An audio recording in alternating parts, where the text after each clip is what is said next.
जय हिंद दोस्तों, कैसे हैं आप लोग। तो आज हम बात करने वाले हैं साल 2023 में आई एक horror film the pops Exorcist के बारे में। दोस्तों, इस फिल्म की कहानी बहुत अच्छी है जो कि आपको बेहद पसंद आएगी, तो आप इस वीडियो को अंत तक जरूर देखिएगा। फिल्म की स्टार्टिंग में हमें जून 1987 का समय दिखाया जाता है, जहाँ हम अमोर्थ नाम के एक फादर को देखते हैं जो कि एक विलेज में आता है एक एक्सॉर्सिज्म करने के लिए। अमोर्थ बहुत ही सिंपल फादर होता है जो कि स्कूटर पे ट्रैवल किया करता है और वो हमेशा अपने साथ बैग रखता है जिसके अंदर कई सारी होली चीजें थी। जब वो उस घर में पहुंचता है तो उसे ईविल का आभास होता है और जब वो वहाँ के लोकल फादर से मिलता है तो फादर उसे सारी बात बताता है। उसे कहता है कि जो बंदा पोजेस्ड है वो हमेशा फ्रेंच में ही बात करता था, लेकिन जब से डीमन उसके अंदर आया है वो इंग्लिश में बात करने लगा है। ये सुन के फादर अमोर्थ उससे कहता है कि वो चिंता ना करे, वो उसे ठीक कर देगा। उसके बाद वो उस पोजेस्ड बंदे के पास जाता है जहाँ पे वो अजीब तरह बर्ताव कर रहा था। उसके बाद फादर उसे सेंट बेनेडिक्ट मेडल दिखाता है, जिससे वो डीमन काफी घबरा जाता है और फादर उससे पूछता है कि आखिर उसने इस लड़के को क्यों पोजेस किया है। वो डीमन उससे कहता है कि वो जिसको चाहे उसे पोजेस कर सकता है। तो फादर उसे भड़काता है और वहाँ पे एक पिग को बुलवाता है। जब पिग वहाँ पर आता है तो वो उससे कहता है कि अगर उसमें शक्ति है तो वो इस पिग के अंदर जाके दिखाए। और वो डीमन अपने अहंकार में इतना पागल होता है कि वो उस पिग को पोजेस कर लेता है, जिसके बाद वो लोग उसे शूट कर देते हैं जिससे पिग मर जाता है और उस बंदे से वो आत्मा चली जाती है जिससे वो ठीक हो जाता है। उसके बाद हमें कुछ दिनों बाद की कहानी दिखाई जाती है, जहाँ हम एक फैमिली को देखते हैं जिसमें होती है सिंगल मदर जूलिया और उसके दो बच्चे एमी और हेनरी। जूलिया के पति की 1 साल पहले एक कार एक्सीडेंट में मौत हो गई थी, जिसके बाद वो अकेले ही अपने दोनों बच्चों को पाल रही थी। उस कार एक्सीडेंट में उसका बेटा हेनरी भी था, लेकिन उसकी जान बच गई थी और वो सदमे में था, जिसकी वजह से तब से ही उसने बोला नहीं था। जूलिया अपने बच्चों को लेकर अमेरिका से स्पेन आई हुई थी ताकि वो अपने पति की आखिरी प्रॉपर्टी को बेच सके। तो वहाँ पे पहुँचते हैं तो देखते हैं कि वो प्रॉपर्टी बहुत ज्यादा बड़ी है और वो एक मैंशन है जिसे उसके पति के परिवार ने सालों पहले छोड़ दिया था। जूलिया वहाँ पे काम काज कराने लगती है ताकि वो उसे रेनोवेट करके किसी को बेच सके। जब वो घर के अंदर पहुँचते हैं तो उन्हें फादर एस्क्विवेल मिलते हैं जो कि वहाँ के लोकल चर्च के फादर थे। फादर उससे कहता है कि अगर उसे किसी भी चीज की जरूरत हो तो वो उसके पास आ सकती है।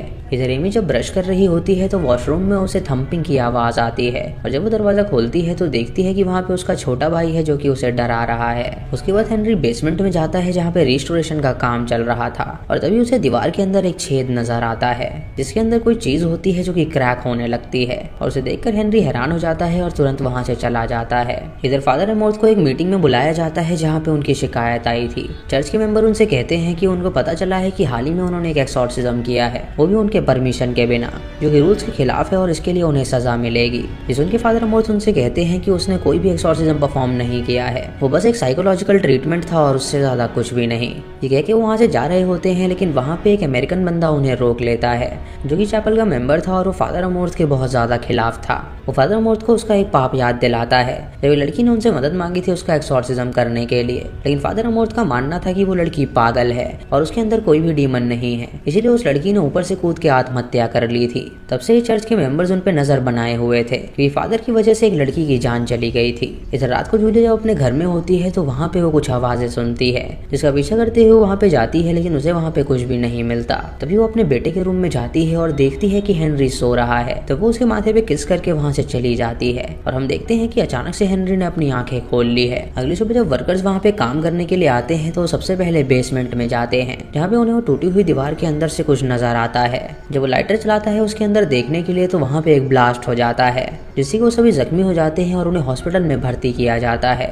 इधर हेनरी अब पोजेस्ड हो गया होता है और उसका शरीर पूरा गर्म हो गया था। उसकी माँ और बहन जब उसकी हालत देखती हैं तो वो उसके पास आती हैं उसे देखने के लिए, लेकिन तभी हेनरी अपने नाखून से अपना मुंह नोचने लगता है जिससे उन्हें लगता है कि ये बीमार है, तो वो उसे हॉस्पिटल ले जाती हैं जहाँ पे उसका MRI होता है और जब उसका रिजल्ट आता है तो डॉक्टर्स को पता चलता है कि उसकी बॉडी में कोई भी परेशानी नहीं है। जूलिया और एमी सुन के हैरान हो जाती हैं और सोचती हैं कि आखिर उनका भाई ऐसा बर्ताव क्यों कर रहा है। तो डॉक्टर उसे बताते हैं कि शायद वो पागल हो गया है कि उसके पिता की मौत हुई है और उसके सदमे में ही वो ये सब कर रहा है। उसके बाद दोनों हेनरी को वापस घर ले जाती हैं और वो उसकी पट्टी करती हैं ताकि उसका बुखार रुक सके। तभी अचानक वहाँ की लाइट चली जाती है जिससे वो दोनों डर जाती हैं और हम हेनरी को देखते हैं जो कि अचानक से उठ गया है। जूलिया हेनरी के पास आके उसे गले से लगा लेती है और एमी नीचे बेसमेंट में जाती है पावर को ऑन करने के लिए, लेकिन उसे वहाँ पे बहुत डर लग रहा होता है तो वो पावर ऑन करके जल्दी से भाग जाती है। इधर हेनरी के अंदर जो डीमन होता है वो अब बोलता है और वो उसकी माँ का गला दबाने लगता है और उससे कहता है कि वो उसे उसे ब्रेस्ट फीड करे। तभी उसे उठा के फेंक देता है और उसके बाद अपना पेट दिखाता है जिसके ऊपर हेट लिखा हुआ था।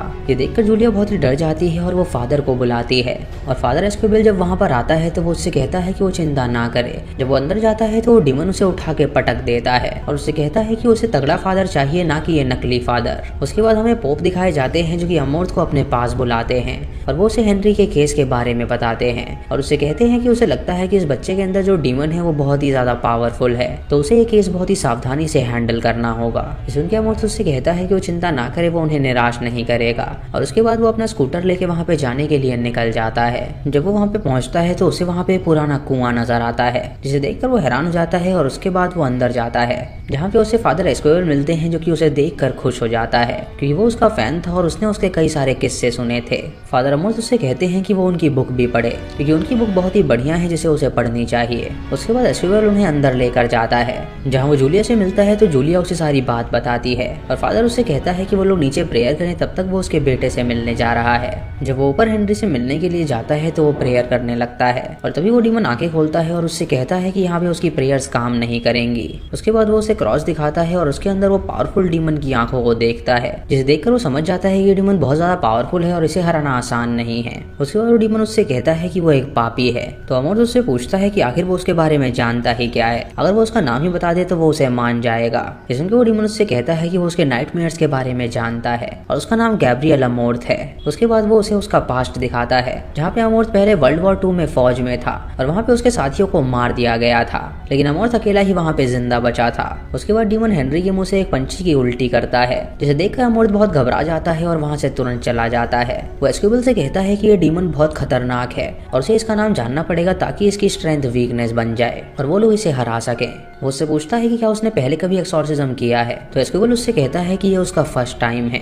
उसके बाद वो उसे बेसिक नॉलेज देता है और फिर वो हेनरी की माँ के पास जाता है और उसे बताता है कि एक डीमन ने उसके बेटे को पोजेस कर लिया है और उन्हें ढेर सारी प्रार्थना की जरूरत होगी उस डीमन को यहाँ से भगाने के लिए। इधर एमी जब अपने कमरे में होती है तो उसे फिर से वो थम्पिंग की आवाज आती है और उससे डर के वो हेनरी के रूम के अंदर जाती है उसे देखने के लिए। लेकिन तभी हेनरी के अंदर का डीमन जब उसे देखता है तो वो उससे कहता है कि वो हेल में है और ये देखकर एमी बहुत डर जाती है और तुरंत वहाँ से भाग के दरवाजा बंद कर देती है। उसके बाद एमी को कॉल आता है तो वो कॉल उठाती है और दूसरी तरफ उसके डैड होते हैं जो कि उससे बात कर रहे होते हैं। उससे कहते हैं कि वो हेल में है और ये सुन के वो बहुत डर जाती है और तुरंत अपनी माँ के पास जाती है और उसे सारी बात बताती है। अमोर्थ सुन के उनसे कहता है कि वो डीमन उनके साथ खेल रहा है और जल्द से जल्द उन्हें एक्सॉर्सिज्म करना होगा ताकि वो उस बच्चे की जान बचा सकें। उसके बाद अमोर्थ एस्कोबेल से कहता है कि वो डीमन उनके सिंस को सूंघ सकता है, तो वो अपने सिंस को कन्फेस कर दे ताकि ईश्वर उन्हें माफ कर दे। वो दोनों अपने सिंस को कन्फेस करते हैं और उसके बाद वो अंदर जाते हैं एक्सॉर्सिज्म परफॉर्म करने के लिए। जब वो लोग एक्सॉर्सिज्म परफॉर्म कर रहे होते हैं तो उस डीमन को कोई भी असर नहीं होता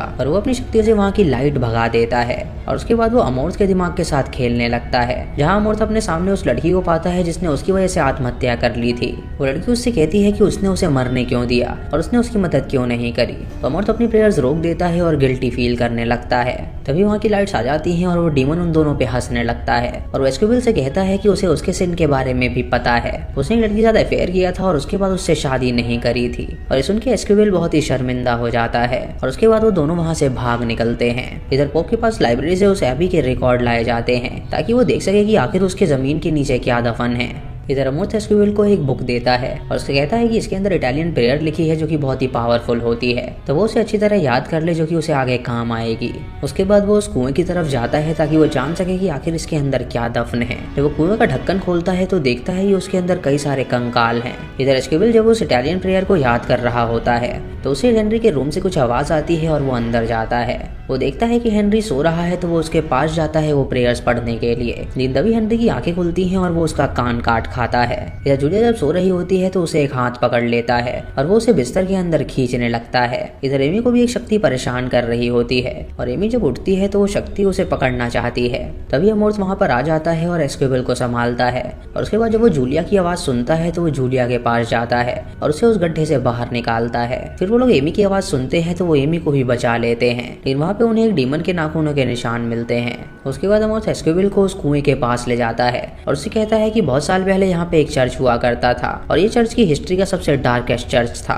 फिर वो दोनों बेसमेंट में जाते हैं जहाँ पे वो उस चर्च को खोल देते हैं और ऐसा करते ही वो एक कैटाकॉम्ब में पहुंचते हैं जहाँ पे कई सारे कंकाल उन्हें नजर आते हैं।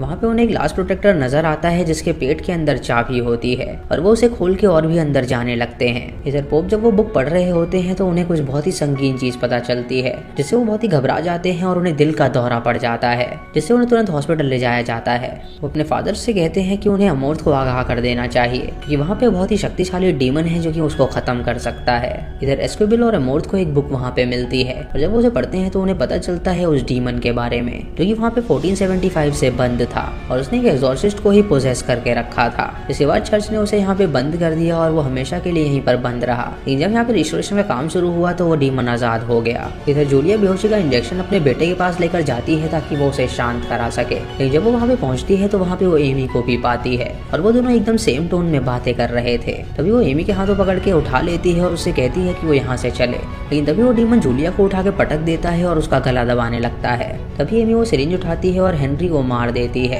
जिससे वो बेहोश हो जाता है और वो अपनी माँ को छोड़ देता है। इधर अमोर्थ को उस डीमन का नाम पता चल जाता है और उसका नाम होता है किंग ऑफ हेल एस्मोडियस, जो बहुत ही ज्यादा पावरफुल डीमन था। वो एस्क्विबिल से कहता है कि उन्हें उस बच्चे की जान किसी भी हालत में बचानी होगी और वो बहुत ही पावरफुल डीमन है जो कि उनके हर एक फियर को जानता है। और जब वो वहाँ पे दोबारा जाएंगे तो वो फिर से उन्हें गिल्टी फील कराने की कोशिश करेगा। इस बार उन्हें नहीं रुकना है और उसके फंदे में नहीं आना है। उसके बाद दोनों फिर से घर में जाते हैं और वापस से वो एक्सॉर्सिज्म करने की तैयारी करते हैं। तो इस बार उन्हें उस डीमन का नाम पता चल गया था। वो सभी अंदर जाके वहाँ पे प्रेयर करने लगते हैं और डीमन कोशिश करता है उन्हें वापस से गिल्टी फील कराने के लिए और अमोर्थ के सामने वो उस लड़की को इमेजिन करवाता है। लेकिन वो लोग इसे डिस्ट्रैक्ट नहीं होते और अपनी प्रेयर्स नहीं रोकते।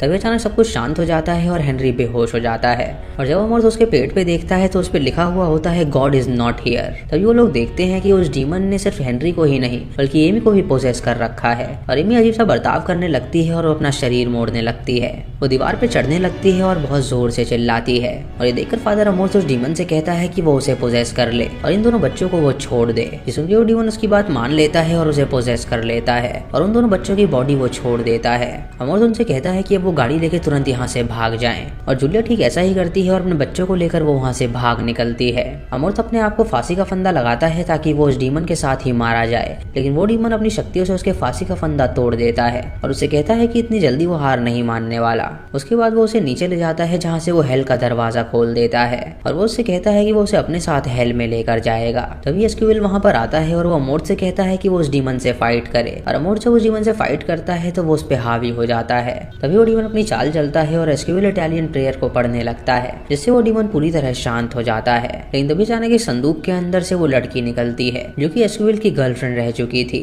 और वो खून से लथपथ थी और वो उस पे हमला करके उसे मारने लगती है। इधर फादर अमोर्थ के पास वो लड़की आती है जो कि उसकी वजह से मारी गई थी और वो उसको पकड़ के उसका गला दबाने लगती है। एस्क्विबिल उस लड़की पे क्रॉस लगाता है जिससे उसका शरीर फट जाता है और अमोर्थ भी ठीक ऐसा ही करता है जिससे वो डीमन हेल में चला जाता है और उसके बाद वो हेल का दरवाजा बंद कर देते हैं जिससे उन दोनों की जान बच जाती है। अगले दिन वो पोप के पास पहुंचते हैं जो कि उन्हें शाबाशी देता है उस लड़के की जान बचाने के लिए और उसके बाद वो उनसे कहता है कि वो अपने नए प्रोजेक्ट के लिए तैयार हो जाएं। अमोर्थ उनसे कहता है कि उस अमेरिकन फादर के होते हुए वो नेक्स्ट प्रोजेक्ट कैसे लेंगे, कि वो कोई ना कोई उन पे केस जरूर करेगा। तो वो उससे कहते हैं कि उसका ट्रांसफर हो चुका है और नया लीडर कोई और नहीं बल्कि उनका अपना ही बंदा है। ये सुन के अमोर्थ खुश हो जाता है और उसके बाद वो लीडर उन्हें उनका नया प्रोजेक्ट दिखाता है और उनसे कहता है कि यहाँ पे करीब 199 ऐसी साइट्स हैं जहाँ पे डीमन ने लोगों को पोजेस कर रखा है और उन्हें वर्ल्ड के हर कोने में जाना होगा उन लोगों की जान बचाने के लिए। अमोर्थ उससे कहता है कि ऐसा करने में पूरी जिंदगी निकल जाएगी। तो एस्क्विबिल उससे कहता है कि वो चिंता ना करे, वो भी उसका साथ देगा। उसके बाद हमें एक नोट दिखाया जाता है जहाँ हमें बताया जाता है कि फादर अमोर्थ की 2016 में मौत हो गई थी